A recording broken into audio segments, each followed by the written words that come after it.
ಯವ್ವ ನಿನ್ನೆದ ನನಗೆ ಮರ್ಯಾಕ ಆಗ್ಬತ್ತವ. ನೋಡಿದ್ರೆ ಹೆಂಗೆ ಅಂಜಿಸ್ತದ ಏನತ್ತೆ ಆಂಬ್ರವ. ಯವ್ವ ನನಗೆ ಜ್ವರನ ಬಂದಾವ. ಹೌದು ಶಾಂತಕ್ಕ, ನಾನು ಭಾಳ ಅಂಜಿನಿ. ನನಗೂ ಜ್ವರನ ಬಂದಾವ. ಹೌದು ಶಾಂತಕ್ಕ, ನಾನು ಭಾಳ ಅಂಜಿನಿ. ನಿನ್ನೆ ರಾತ್ರಿ ಎಲ್ಲ ನಿದ್ದೆ ಹತ್ತಿಲ್ಲ. ಮತ್ತು ಮನ್ಯಾಗ ಹೇಳ್ರು ಯಾರೋ ನಂಬವಾರ ಅದನ್ನ. ಶಾಂತಕ್ಕ, ಶಾಂತಕ್ಕ ಬಾರವ, ಬಾ ಒಳಗೆ. ನೀವ್ಯಾಕೆ ಎಲ್ಲರೂ ಹಿಂಗೆ ಮಕ್ಕ ಮಾಡ್ಕೊಂಡು ಕುಂತಿದ್ದೀರಿ? ಯವ್ವ ನೀನು ರಾತ್ರಿ ನಮಗೆ ದೇವ್ ಕಂಡಿತ್ತು. ಪೈಲ ಅವು ಅಂತ ಹೇಳಿ ಏನೋ ಓದಿರ್ತು. ಹಿಂದಿಗಡೆ ಅಂದ್ರೆ ಮುಂದೆ ಹಾರಾಡಕತ್ತಿದ್ಲ. ಶಾಂತಕ್ಕ, ಅವು ಅಂತ ಹೇಳಿ ಒದರಿದ್ದ ನಾನು. ಎಟ್ಟ ಉಸಾಬರಿ ನಿಂದ ಹಲ್ಲೂರೇನಿ. ಯಾವಾಗೆಲ್ಲ ಬಂದಿದ್ದಕ್ಕೆ ಒಂದು ಏನರ ಮಾಡಿಬಿಡ್ತೀರ. ನಿಲ್ರಿ. ಅವು ಅಂತ ಹೇಳಿ ಒದರಿದ್ದಷ್ಟ ನಾ. ಆಮೇಲೆ ಆ ದೇವ್ ಬಂತಲ್ಲ, ಅದು ನನಗೇನು ಗೊತ್ತಿಲ್ಲ ಅದು. ಆಮೇಲೆ ನಾನು ಬಂದು ಅಂಜಿಸಿ ಹೋತದ. ನನಗೂ ಜ್ವರನ ಬಂದದ. ಸುಳ್ಳು ಹೇಳಬೇಡ ನೀ. ಅದನ್ನು ನೀ ಮಾಡಿದೆ ಅಂದ್ರೆ ಮತ್ತು ಇದನ್ನು ಮಾಡಿದಕ್ಕೆ ನೀನೇ ಇರ್ತಿಲ್ಲ. ನಾನೇ ಮಾಡ್ತೀನಿ ಅಂದರೆ ಈಗ ಬಂದು ಕಾಸು ನಿಮ್ಮ ಮುಂದೆ ಯಾಕೆ ಹೇಳ್ತೀನಿ ನಾ? ಬೇಕಾರೆ ಶಾಂತಕ್ಕನ ಮೇಲೆ ಆನೆ ಮಾಡಿ ಹೇಳ್ತಂದ. ನಾ ಅದನ್ನು ಮಾಡಿಲ್ಲ, ಬರೀ ಒದರಿದ ನಾಟ. ನನ್ನ ಮೇಲೆ ಆನೆ ಮಾಡಕ್ಕೆ ಹೋಗ್ಬೇಡ ನೀ. ನಿನ್ನ ಮೇಲೆ ನೀ ಮಾಡ್ಕೊ. ಆಯಿತು. ಇದು ನೋಡಿ ನನ್ನ ಹಲ್ಲು ಮ್ಯಾಲೆ ಆನೆ ಮಾಡಿ ಹೇಳ್ತಾನ. ನಾ ಅದನ್ನು ಮಾಡಿಲ್ಲ ದೆವ್ವದ. ನಿನ್ನ ಹಲ್ಲಿನ ಮೇಲೆ ಆನೆ ಮಾಡತ್ತಿ ಅಂದ್ರೆ ಅದು ಕರೆ ನನಗೆ ಇರ್ತೈತೆ ಬಿಡ. ಇಟ್ಟು ದಿವಸ ಏನೂ ಇರಾಕಿದೆ ದೆವ್ವ, ಈಗೆಲ್ಲಿಂದ ಬಂತದ? ಇರ್ರಿ ನೀನು ನೋಡ್ದೆ ಮಾಡ್ದೆ ಹೋಗ್ಕಾಸ. ಅಲ್ಲಿ ಲಿಂಬೆ ಅಂತ ಉಳಿದಿದ್ಲ, ಅದೇ ಏನರ ಇದ್ದಿರ್ಬೇಕು ನೋಡಿದ. ಹೌದು ನೋಡು, ಅಲ್ಲಿ ಲಿಂಬೆ ಅಂತ ಬಿದ್ದಿತ್ಲ, ಅಲ್ಲಿ ಹೋಗ್ಕಾಸ. ಯಾರನ್ನಾರ ಕೇಳೋನ್ ನಡಿ, ಇದು ಎಂತದ, ಯಾರು ಚೆಲ್ಲಿದಾರೋ ಅನ್ನೋದು ಗೊತ್ತಾರೆ ಆಕೇತ ನೋಡೋಣ. ನಡಿ ಅಂದ್ರೆ ಕೇಳೋಣ. ಇಲ್ಲೇ ನೋಡ್ದೆ ಈ ಲಿಂಬೆ ಅಂತ ಉಳಿದದ್ದು. ಹಾಂ ಇಲ್ಲೆಲ್ಲ ಅದು. ಇಲ್ಲೇ ನೋಡ್ದೆ, ಇಲ್ಲೇ ಬಿದ್ದಿತ್ತು ಲಿಂಬೆ ಅನ್ನ. ಇಲ್ಲೇ ಒಂದು ಮನೆ ಐತೆ, ಅವ್ರನ್ನ ಕೇಳೋನು.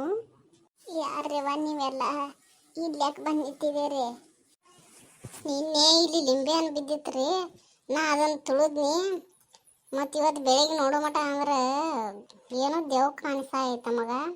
ಏನೈತೆ ಆಮೇಲೆ ಅದ್ರದ್ದೇ ಏನರ ಐತೇನಂತ ಯಾರನ್ನಾರು ಕೇಳಿ ಹೋಗ್ಬೇಕಂತ ಬಂದು ನಾವು. ಅಯ್ಯೋ ದೇವ್ರ, ತುಳಿದೀನಿ ಅದನ್ನು. ತುಳಿಬೇಡ್ದಾಗಿತ್ತವ, ಅದನ್ನು ನೋಡ್ಕೊಂಡು ಹೋಗ್ಬೇಕಿಲ್ಲ. ಯಾಕ್ರಿ ಅದ್ರಾಗ ಏನಿತ್ತು ಹೊಂಟದ? ಇಲ್ಲೇ ಭಾಳ ದೋಸ್ತಿಂತ್ರ ಒಂದು ದೆವ್ವ ಕಾಡಾತಿತ್ತು. ಅದನ್ನು ಬಂಧನ ಮಾಡಿ ಕಸ ಲಿಂಬೆ ಅಂದಾಗ ಹಾಕಿ ಇಲ್ಲಿ ಚೆಲ್ಲಿರು. ನೀ ಅದನ್ನ ತುಳಿದು ಬಿಟ್ಟಿದಿ. ಇನ್ನು ಅದು ಮತ್ತೆ ಹೊರಗೆ ಹೋತೀಗ. ಅದು ನಿಮ್ಮನ್ನು ಕಾಡೋದನ್ನ ಇನ್ನು. ಈಗ ಅದಕ್ಕೆ ಏನು ಮಾಡೋದ್ರಿ ನಾವು ಇನ್ನು? ಯವ್ವ ನೀವು ಲಿಂಬೆ ಅಂತ ತುಳಿದು ಕಸ ಹಿಂಗೆ ಮಾಡ್ಕೊಂಡಿರಿ. ಏನರ ಮಾಡ್ಕೊಬರತ್. ನಾ ಮಾತ್ರ ಇಲ್ಲಿ ನಿಂದ್ರೋದಿಲ್ಲ, ನಾ ಹೋಗ್ತಾನೆ. ನಿಂದ್ರಿ, ನಾವು ಇದಕ್ಕೆ ಏನು ಮಾಡ್ಬೇಕು ಹೇಳಿ ಹೋಗ್ರಿ. ಏನು ಮಾಡಿದ್ರಿ ಈಗ? ಹಿಂಗಾತು. ಈಗ ಒಂದು ಸ್ವಲ್ಪ ದಿನ ನೀರು ಬೇಡ, ಏನೂ ಬೇಡ, ನಂಬರ್ ಹಿಡಿದು ಬೇಡ. 4 ಗಂಟೆಗೆ ಎದ್ದ ಗಪ್ಪ ಮಲ್ಕೋರನ್ ತಗೋರದು. ಆಯ್ತು ತಗೋರಿ, ಎಲ್ಲರೂ ಹಂಗೆ ಮಾಡೋನು. ಇನ್ನು ನಂಬರ್ ಇಡಕ್ಕೆ 4 ಗಂಟೆಗೆ ಎದ್ದು ಬರೋದು ಬೇಡ ಒಬ್ಬೊಬ್ರೆ. ನಡೀರಿ ಹೋಗೋಣ. ನಿದ್ದೆ ಭಾಳ ಬರ ಆಯ್ತು, ಮಲ್ಕೋತಾನವ. ನೀರಿನ ಸೌಂಡ್ ಬರಾಗಿತ್ತು. ಇದೇನಿದೆ ಸರೋಜಿ ಮತ್ತು ಬ್ಯಾನಿ ನೀರು ತುಂಬ್ಕೊಳತ್ತಾರಲ್ಲ ಈ ಹೇಳದಾಗ ನಿರ್ದಿನ ದೇವಸ್ಥಾನ ಆತಾನೆ. ನಾವು ನೋಡ್ರೆ ಹೊರಗೆ ಹೋಗ್ಕೊಡ್ಬೋದ್ರ ಆಯ್ತು. ಮತ್ತು ಈ ದಿನ ಅನ್ಸವಾತ ಏನದ ಏನಾರ ಆಗತ್ತೆ ಆಗತ್ತೆ. ನಾ ಹೋಗಿ ಮಲ್ಕೋತಾನೆ. ತಂಗಾಳಿಯಲ್ಲಿ ನಾನು ತೇಲಿ ಬಂದೆ, ನಿನ್ನನ್ನು ಪ್ರೀತಿಯಿಂದ ಸೇರಲೆಂದೆ. ಅಯ್ಯಯ್ಯೋ ದೆವ್ವ, ಯಾರು ಕಾಪಾಡ್ರಿ, ನನ್ನ ಕಾಪಾಡ್ರಿ. ಅಯ್ಯೋ ದೆವ್ವ. ಅಯ್ಯೋ ದೇವ್ರ, ನಾನು ಯಾಕೆ ಹಿಂಗೆ ಓದ್ಯಾತಿರ? ಶಾಂತಿ ಹೇಳ ನೀನು. ನೀವೇ ಅಲ್ಲಿ ಹೋಗಿ ಬಿದ್ದಿದ್ದೀರಿ ಕೆಳಗ? ದೆವ್ ಅಂತ ಹೇಳಿ ಜಾಡಿಸಿ ಓದಾಕಿ ನೀನು. ಮತ್ತು ನೀ ಯಾಕೆ ಹೋಗಿ ಕೆಳಗೆ ಬಿದ್ದಿದ್ದಿ ಅಂತ ಕೇಳತ್ತಿ ನಾನು. ನಾವು ನಿನ್ನೆ ಬೆಳಿಗ್ಗೆ 4 ಗಂಟೆಗೆ ನೀರಿಗೆ ನಂಬರ್ ಇಡಕ್ಕೆ ಹೋದಾಗ ನಮಗೆ ದೆವ್ ಕಾಣಿಸೈತಿ. ತಂಗಾಳಿಯಲ್ಲಿ ನಾನು ತೇಲಿ ಬಂದೆ ಅಂತ ಹಾಡನ್ನತ್ತಿತ್ತು. ಎಲ್ಲರೂ ಓಡಿ ಬಂದು ಅಲ್ಲಿಂತ್ರ. ಸುಳ್ಳು ಏನರ ಹೇಳ್ಕೊಂತ ಎಲ್ಲಿದ್ದೇವು ಇಲ್ಲ ಏನೂ ಇರೋದಿಲ್ಲ. ಮೊನ್ನೆ ನಾನಾ ಗಿರಿಜಾ ಮತ್ತು ಗೀತಾ 3 ಮಂದಿದ್ದು 3 ಮಂದಿ ಕಾಣೈತಿ. ಮತ್ತು ನೀವು ನಾ ಸುಳ್ಳು ಹೇಳತ್ತೆ ಅನ್ನತ್ತೀರಿ, ಕರೆ ನನ್ನ ಕಾಣೈತಿ. ಅದಕ್ಕೆ ನೋಡ್ದೆ ಇವತ್ತು ಎದ್ದು ನೀರಿಗೆ ನಂಬರ್ ಇಡಕ್ಕೆ ಹೋಗೇ ಇಲ್ಲ, ನೀರು ತರಕ್ಕೆ ಹೋಗೇ ಇಲ್ಲ ನೋಡ. ಇಟ್ಟೇಳೆ ಆದ್ರೆ ನಾನು ದೆವ್ಗಳು ಅಂದ್ರೆ ನಿಮ್ಮನ್ನ ನೋಡಿ ಅಂಜಿ ಓಡ್ಬೇಕು.